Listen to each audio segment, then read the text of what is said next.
अस्थिर जग में स्थिर धर्म। हम अपने आसपास की हर एक वस्तु को चलते, बदलते और विकसित होते हुए देखते हैं। जड़ और चेतन सभी पर यह नियम लागू होता है। मनुष्य का जीवन भी इस परिवर्तन के नियम से बचा हुआ नहीं है।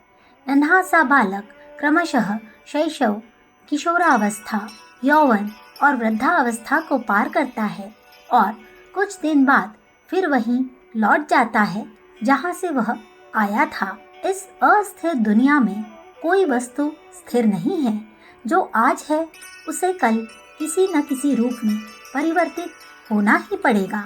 सृष्टि का संचालन इसी विधान के अनुसार हो रहा है।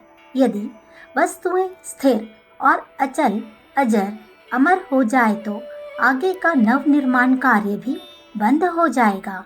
यह संसार एक ईश्वरीय नाट्यशाला है।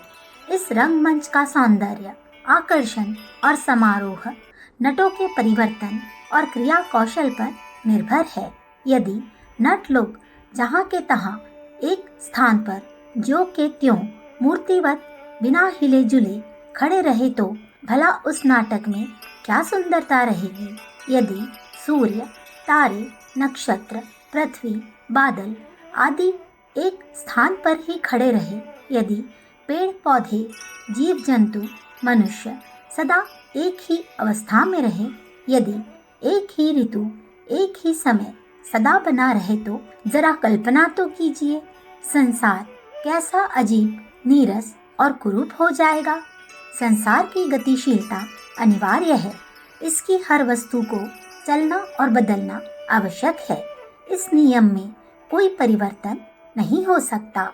इस परिवर्तन में सुस्थिर नियम की वास्तविकता को समझकर यदि मनुष्य अपनी जीवन नीति निर्धारित करे तो अपने को अनेक दुख, शोक और पाप तापों से सहज ही बचा सकता है। जैसे बहती हुई पानी की तरंगों या पौधे पर बिखरी हुई ओस की लड़ियों से कोई ममता या मालिकी का भाव नहीं जोड़ता, उसी प्रकार संसार की वस्तुओं पर ममता न जोड़नी चाहिए। अपने या अपने संबंधी जनों के शरीर को हम आज देखते हैं। संभव है इनमें से कल ही किसी का अभाव सामने आ खड़ा हो।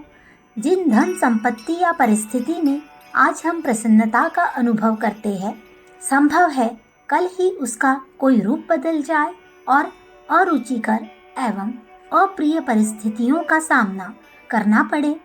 मानव जीवन में ऐसी हलचल, पूर्व तब्दीलियां अक्सर आती रहती है। बड़े बड़े अवतार, देवी देवता, राजा, ऋषि और पराक्रमी पुरुष भी इन झोंकों से नहीं बच पाते। विश्व की गतिशीलता के नियम एवं उससे उत्पन्न होने वाले खतरों को हमें पहले से ही समझ लेना चाहिए और उसके लिए पहले से ही सावधान तथा तैयार रहना चाहिए। संसार की हर एक दृश्यमान वस्तु के लिए हमारा दृष्टिकोण यह रहना चाहिए कि वह गतिशील, नाशवान और परिवर्तन स्वभाव की है। कभी भी इसका स्वरूप बदल सकता है। इसलिए उस वस्तु के स्वरूप पर अपना ममत्व केंद्रित न करें। हाँ, उन वस्तुओं से अपना संबंध होने पर जो उत्तरदायित्व या कर्तव्य अपने ऊपर आ जाता है, उस कर्तव्य धर्म से ममता अवश्य स्थापित करें। जिन कुटुंबियों, परिजनों का आश्रय संबंध अपने से है, उनके प्रति अपना जो कर्तव्य है, वह कर्तव्य किसी प्रकार हाथ से न जाने पावे, इसका पूरा ध्यान रखें। परिवर्तनशील संसार की गतिवान वस्तुओं की एक रूपता और स्थिरता की आशा रखना भूल है। जो इस भूल को करते हैं उन्हें शोक और चिंता में डूबना पड़ता है। यह लोक और परलोक उसी को आनंद में बना सकता है जो अपने कर्तव्य, धर्म और उत्तरदायित्व को पूरा करने में अपना ममत्व और मोह दृढ़तापूर्वक स्थापित करता है। अखंड ज्योति, जून सन 1945, पृष्ठ संख्या 19।